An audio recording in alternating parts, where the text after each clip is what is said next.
Hola, me llamo Colin Vance.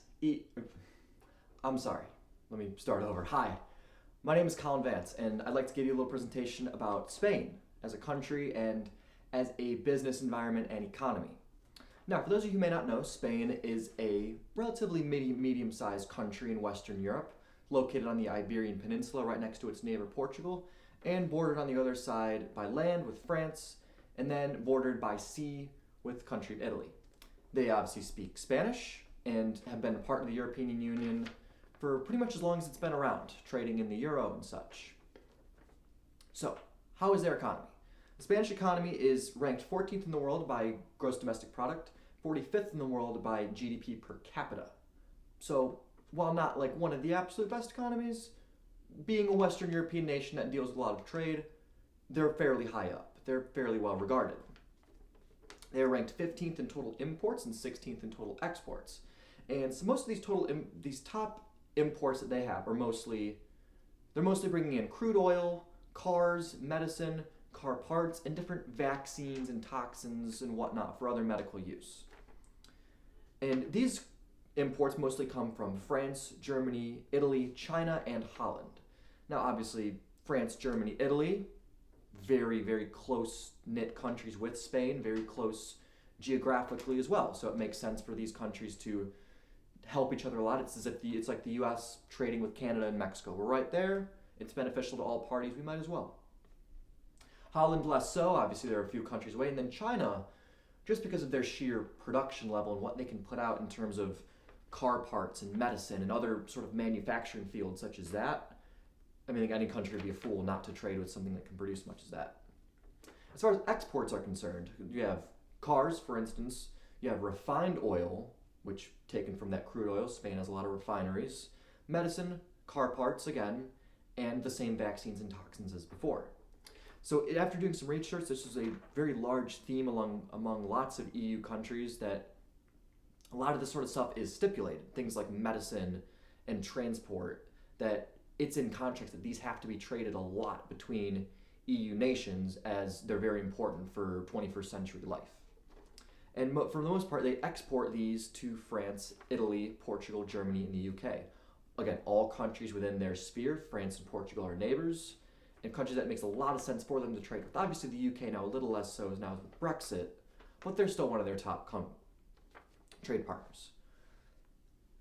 One of the biggest industries they probably have, and I think at a glance would definitely be the auto industry.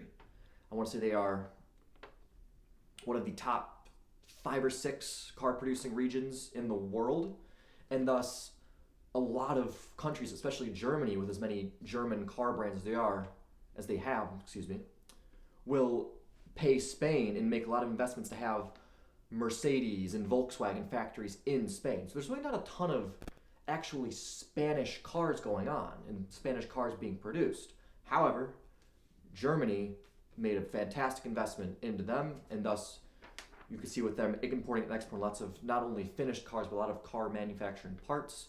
Spain's auto industry is through the roof. Probably their other massive industry, and I think the one that they are one of the absolute world leaders in, is international tourism. I mean, Spain has a very long and rich cultural history. They have very different regions. You have the Basque Country, which is a lot of rural farmland, very beautiful. You have Catalonia, which you can make the argument that's even its own country at this point. Then you have the centuries-old culture in cities such as Madrid and Valencia, which is a huge boon for tourism. In addition to their islands and beaches, which it's almost as if U.S. tourists going down to the Caribbean and Mexico go to the beach, whereas most of Western Europe will go to Spain to vacation for their nice warm beaches and great culture, which makes it, tourism makes up a great majority of their GDP. Now, from a marketing and business perspective, Spain's marketing industry is worth about $6.5 billion, with mostly heavy focus on digital and television marketing, a very modernized 21st century Western marketing outlook. You see the same thing across most of Western Europe and the US. In terms of how things are bought and sold, most marketing focuses on price in Spain, as people don't very typically have a lot of brand loyalty because Spaniards are very price-centric, as shown in the research. So brands and businesses have to very heavily focus their marketing on a lot of price in order to draw in Spanish customers. And from just a business to even from a business to business relationships, in Spain, personal relationships are very important. So if you're the kind of person who wants to go into marketing or business or even sales in Spain, you have to be very personable because certain cultural gestures such as bad body language or perceived like apathy can be a real turnoff and could scuttle any business deals you might have. Obviously, as I mentioned before, they're very active in trade with Western Europe, and as they're part of both the EU and NATO, which is a little more politically and militarily focused, but it's another trade, not necessarily trade, but another treaty with the West that they're involved with, along with the EU, and thus is aligned with most of their interests.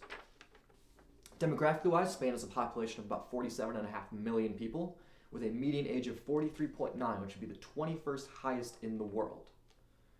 The population is about 84.8 native Spanish, so it's a little less diverse than other nations. Most of the other nationalities making up the rest is a lot of other European nations, a lot of Moroccans, as Morocco is just a short boat ride from Africa away. So a lot of Moroccan influences exist in Spain. Most people in Spain live in the urban cities such as Madrid, Barcelona, Valencia, and like Almeria. And thus, that makes up about 81.06% of their population. That's how much is urbanized. The rest obviously being in more rural parts of the country, like the Basque Country. For a Western European nation, they're relatively wealthy, as again, kind of around where France, Germany, all these similarly standing countries are. They have an average annual net household income of about 32,216 euros per household. And obviously, like most places, a lot of people in the cities and the urban areas are a little wealthier, whereas those in the rural farming areas are a little poorer, as most people typically want to live in the cities with that, especially with that high of a percentage of urbanization. Thus, most people will want to go there, and thus it costs a little bit more to live there, much like any Western country. I mean, go look at New York, Los Angeles, much more difficult to live there in terms of price. But I hope this presentation has been very informative to you and to anybody who views it, and I hope you learned a little bit about Spain. Adios.